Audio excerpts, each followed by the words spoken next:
For former Ozen and Lamar standout Rodney Randle Jr., his journey back into the NFL has come with plenty of ups and downs. But what he's about to be doing just might get him back into the league. People ask me about that a lot. I just tell them, it leaves a, sour taste in my mouth. There's no tougher day in the NFL than cut day. For some, it marks the end of their career. For many, there will be stress and uncertainty. But for former Ozen and Lamar standout Rodney Randle Jr., who was released by the Los Angeles Chargers just before the start of the 2019 season, his journey back to the NFL has just begun. I'm just thankful for what I was able to learn in the NFL, learn from, I played around some great players.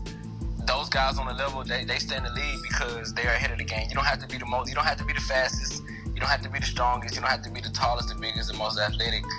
So that's what I learned most, and I was just, thankful for the opportunity.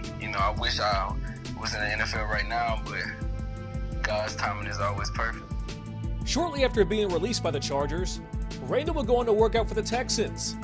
But when things didn't work out in Houston, Randle wasn't sure what his next move was. Fast forward to the fall of 2020, and after a brief stint in the Spring League, Randle received an unexpected phone call from his former agent about the CFL and the Montreal Alouettes. I had a conversation with Montreal. My current agent had a conversation with them, and worked out a nice deal, and we ended up signing like 2 days later. Randle will now join a list of Southeast Texas natives who have either played or continue to play in the CFL.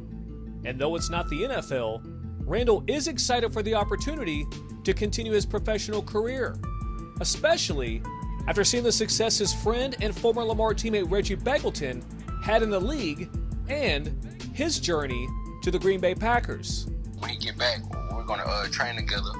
So that's an extra confidence boost because I feel like I'll be ahead of game than a lot of other guys that's, first year players going into the CFL, because I'm actually working with somebody that actually did great things in the CFL. So, just to see him, going back to the NFL is a blessing.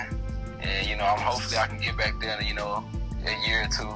We'll see, it's all up to God. In Port Neches, I'm Mike Canizales for 409 Sports.